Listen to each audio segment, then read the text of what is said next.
Tournament நெருங்கி வந்துகிட்டு இருக்கிறதுனால எல்லாருமே உள்ளுக்குள்ள ஒரு ப்ரெஷரோட தான் விளையாடுவீங்க. சிலருக்கு அது கண்ட்ரோல்ல இருக்கும், சிலரை அது கண்ட்ரோல் பண்ணும். அதனால இந்த மாதிரி விஷயத்துல ஹெல்ப் கேட்கறதுல தப்பு இல்லைன்னு வர்ஷா பசங்க கிட்ட சொல்லிக்கிட்டு இருக்காங்க. அப்ப மணி வேகமா எந்திரிச்சு, நான் போன மேட்ச்ல செம்மையா விளையாண்டேன், அதை மட்டும் நீங்க பார்த்திருந்தா மெர்சல் ஆயிருப்பீங்க. ஆனா அந்த மேட்சுக்கு முன்னாடி எனக்கு ஒரு கான்பிடென்ட்டே இல்ல, ரொம்பவே பதட்டமா இருந்தேன். நான் மட்டும் செலக்ட் ஆகலைன்னா என் லைஃப் இங்கேயே முடிஞ்சிரும்ன்ற பயத்துல நான் உள்ளுக்குள்ள அவ்வளவு போராடிக்கிட்டு இருந்தேன்னு அடிச்சு விட, அப்ப வேலு கொசு அடிக்கிற மாதிரி பண்ணி, ஒன்னும் இல்ல மேம், ஒரு பெரிய சைஸ் கொசு என்ன ரொம்ப நேரமா கடிச்சுக்கிட்டே இருந்துச்சு, அதை இப்ப அடிச்சுட்டேன், நீ பேசுறா மணின்னு சொல்ல எல்லாருமே மணியை கிண்டல் பண்ணி சிரிக்கிறாங்க. ஆனா மணி அப்படியுமே நிறுத்தாம, அப்பதான் எனக்கு ஒரு ஒளி தெரிஞ்சது. யாருடான்னு பார்த்தா நம்ம ரிஷி. அவன் கொடுத்த மோட்டிவேஷன்ல தான் நான் மேட்ச்ல லாஸ்ட் வரை நின்று மேன் ஆஃப் த மேட்ச் எல்லாம் வாங்கினேன். நீங்க மட்டும் அவங்க கிட்ட ட்ரைனிங் போனா இப்படி சின்ன கிளாஸ்ல எல்லாம் ட்ரைனிங் எடுக்கிறத விட்டுட்டு பெரிய பெரிய காலேஜ்ல எல்லாம் கிளாஸ் எடுக்க போயிருவீங்கன்னு. அடுத்து ரிஷிக்கு மாமா வேலை பார்க்க ஆரம்பிக்க, அவளும் அப்பாயின்மெண்ட்லாம் கிடைக்குமான்னு கேட்டா அவனும் தலையாட்டுறான். ஆனா பின்னாடி நம்ம பசங்களோ இப்படி லவ் பண்ணி கடைசியா ஷாஜகான் பட தளபதி மாதிரி ஆயிட்டானேன்னு பாவப்பாரு மாதிரி சொல்லி கலாச்சுக்கிட்டு இருக்கானுங்க. அப்புறம் பசங்களாம் ட்ரைனிங் எடுத்துக்கிட்டு இருக்கும்போது கோச் வந்து பசங்க எல்லாத்தையுமே கூப்பிட்டு டோர்னமெண்ட்ல பிளேயர்ஸ் எல்லாம் எந்த பொசிஷன்ல ஆட போறீங்கன்றத சொல்றாப்ல. அதுல நம்பர் 1ல ரிஷி, நம்பர் 2ல மாத்தையன், நம்பர் 3ல வேலு, நம்பர் 4ல வீரா, நம்பர் 5ல பாண்டா, நம்பர் 6ல மணியும் பேட்டிங் ஆட போறாங்க. நீங்க இவ்வளவு தூரம் வந்ததுக்கு உங்களோட ஹார்ட் ஒர்க் தான் காரணம். அதுக்கு என்னோட கிஃப்டா இன்னைக்கு பிராக்டிஸை இயர்லியா முடிச்சிடலாம். அது மட்டும் இல்லாம நாளைக்கு சாப்பிட வெளியே கூப்பிட்டு போறேன்னு சொல்ல, நம்ம பசங்களாம் கோச்சாடா இப்படி பேசுறதுன்னு ஒரே குசியில கத்திக்கிட்டு இருக்கானுங்க. அங்க கட் பண்ணா தியோ ரங்க கோவமா பேசின எல்லாத்தையுமே நினைச்சு பார்த்து எல்லாமே என் கண்ணு முன்னாடி தான் நடந்தது. அந்த சுச்சுவேஷனை ஒரு கேப்டனா நான் தான் ஹேண்டில் பண்ணிருக்கணும்னு ரொம்ப வருத்தப்படுறா. இந்த பக்கம் தங்கம் கேர்ள்ஸ் எல்லாத்தையுமே கூப்பிட்டு, உங்களுக்கு வள்ளிய பிடிக்கலன்றது எனக்கு நல்லா தெரியுது, அது உங்களோட விருப்பம் தான், என்னால எதுவும் பண்ண முடியாது. ஆனா இது அவளுக்கு கிடைச்ச வாய்ப்பு, அந்த வாய்ப்பு அவளுக்கு கிடைக்காம போக நம்ம காரணமாயிடக்கூடாது. ரங்க அவளை கூப்பிட்டு வந்திருக்காருன்னா அவளுக்குள்ள கண்டிப்பா ஒரு டேலண்ட் இருக்கு, நம்ம அவளுக்கு ஒரு சான்ஸ் கொடுத்து பார்க்கலாம்னு கேர்ள்ஸை கன்வின்ஸ் பண்ணிக்கிட்டு இருக்கத தியோவும் பாக்குறா.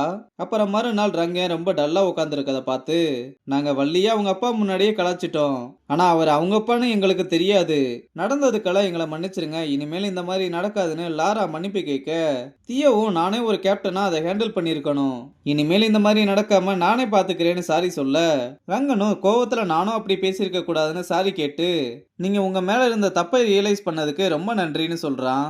இங்க கோச் பசங்க எல்லாரையுமே சாப்பிட கூப்பிட்டு வந்து, இன்னைக்கு எவனுக்கும் டயட்டும் கிடையாது, எதுவும் கிடையாது, யார் யாருக்கு என்னென்ன வேணுமோ எல்லாத்தையுமே ஆர்டர் பண்ணி விட்டு விளாசுங்கடான்னு சொல்லிட்டு, எங்க அம்மா அப்பா 2 பேருமே டெய்லரிங் பண்ணி தான் என்னை வளர்த்தாங்க, என் லைஃப்லயும் நான் ரொம்ப அடிபட்டு தான் இந்த இடத்துக்கு வந்திருக்கேன், அதனால உங்க லைஃப்ல யாருக்காவது ஏதாவது கஷ்டம் இருந்தா தாராளமா நீங்க என்கிட்ட ஷேர் பண்ணலாம்னு சொல்றான். உடனே வீராவும் பாண்டாவும் சேர்ந்து மணிக்கு தான் சார் லவ் ஃபெயிலியர்னு போட்டு விடுறாங்க. அப்ப வேலுவும் பசங்க எல்லாம் ரிஷியை ஒதுக்கி வச்சிருந்ததையும் அதுக்கப்புறம் அவன் கோத்ரூ பண்ணி வந்த விஷயம் எல்லாம் தெரிஞ்சதுக்கு அப்புறம் பசங்க எல்லாருமே அவனை புரிஞ்சுக்கிட்ட விஷயங்களை எல்லாம் ஷேர் பண்ணும்போது மாத்தையும் எதுவும் ஷேர் பண்ண வேண்டாம்னு சைகை காட்டுறான். இத கோச்சுமே நோட் பண்றாரு. அப்புறம் பசங்களா சாப்பிட்டு முடிச்சிட்டு வந்ததும், ஏண்டா அவர் கேட்டா சொந்த கதை சோக கதைன்னு எல்லா விஷயத்தையுமே சொல்லிடுவீங்களா, நான் தான் வேணாம்னு சைகை கட்டுறத கூட யாட புரிஞ்சுக்க முடியாதுன்னு திட்டிட்டு போறான். இவன் ஏன் இப்படி பேசுறான்னு பசங்களுக்கு மட்டும் இல்ல நமக்குமே ஒன்னும் புரியல. அந்த கோச்சே இப்பதான் பசங்க கிட்ட சிரிச்சு பேசியிருக்கான், ஆனா அதுல இவனுக்கு தான் என்ன பிரச்சனைனே தெரியல. சரி பார்க்கலாம். அங்க கட் பண்ணா வள்ளி கேண்டீனுக்கு வரவும் லாரா அவளை கூப்பிட்டு அவகிட்ட நார்மலா பேசி பழக, பத்மாவுக்கு இதெல்லாம் பார்த்து வயிறெறிய ஆரம்பிக்க கோவமா அங்க இருந்து கிளம்புறா. அப்பா அவகிட்ட சாப்பாடு வாங்கிட்டு வா, எல்லாருமே சேர்ந்து சாப்பிடலாம்னு சொல்ல அவளும் சரின்னு சொல்லிட்டு வந்தா. வள்ளிய பார்த்ததுமே நீ எதுக்கு இங்க சாப்பிட வந்த, உன்கிட்ட ஸ்டூடெண்ட் கார்டு இருக்கான்னு கேள்வியா கேட்டு சாப்பாடுமே தர முடியாதுன்னு சொல்லிடுறாங்க. தியோவும் அவளை கூப்பிட்டு வந்து எல்லாருமே அவங்க தட்டுல இருக்க சாப்பாடை ஷேர் பண்ணி வள்ளிக்கு கொடுக்க ஒரு வழியா எல்லாருமே அவளை டீம்ல சேர்த்துக்கிட்டாங்கன்னு தெரியுது. இந்த விஷயத்த தங்கமும் ரொம்ப சந்தோஷமா ஓடி வந்து ரங்கங்கிட்ட சொல்ல, அவனுமே இதை கேட்டு ரொம்ப சந்தோஷமா, பிராக்டிஸ்லயும் எல்லாரும் அவளை நல்லா பாத்துக்கிற மாதிரி பாத்துக்கோ, டீமோட கம்ஃபர்டபுளா இருந்தா மட்டும்தான் அவளால நல்லா விளையாட முடியும், அப்புறம் அவ எவ்வளவு நல்ல பிளேயர்னு எல்லாருக்குமே தெரியும்னு சொல்றான். அங்க கட் பண்ணா தியோ மாத்தையனை பார்க்க வர, அவன் ரொம்பவே டல்லா இருக்கத பார்த்துட்டு என்னடா எதுவும் பிரச்சனையான்னு கேட்க, சீக்கிரமே பாய்ஸ் டீமுக்கு பெரிய பிரச்சனை வரப்போகுது, கோச் இப்ப நடந்துக்கிற விதம் சரியில்லை, அது பசங்களுக்கு ரொம்பவே டேஞ்சர்னு சொல்ல, டேய் எதுனாலும் கொஞ்சம் புரியுற மாதிரி சொல்லுடான்னு கேட்க, ஃபர்ஸ்ட் ஜாலியா ஃப்ரெண்ட்லியா பேசி பசங்களோட பர்சனல் லைஃப்ல உள்ள இன்ஃபர்மேஷன் எல்லாத்தையுமே கேதர் பண்ணிட்டு அதுக்கப்புறம் பிராக்டிஸ் மட்டும் சரியில்லைனா அந்த விஷயத்தெல்லாம் சொல்லி சொல்லி திணிப்பாரு. அதனால பசங்க எல்லாருமே நல்லா விளையாடுவாங்கன்னு நினைப்பாரு. ஆனா அது அப்படி இல்ல. இப்படிதான் அவரு எங்க அப்பா பேரை சொல்லி சொல்லி ட்ரிகர் பண்ணாரு. இதனால எனக்குள்ள வெறுப்பு மட்டும்தான் உருவாச்சு.